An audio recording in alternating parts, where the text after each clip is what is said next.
मोकळ आभाळ पंढरीची वाट चालू लागली पाऊल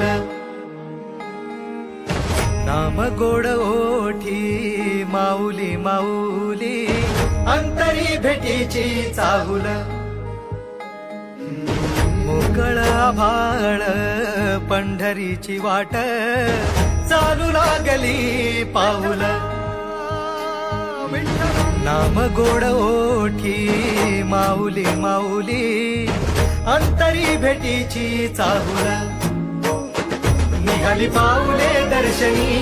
ध्यास लागला पंढरी हो असं या उरात दाटली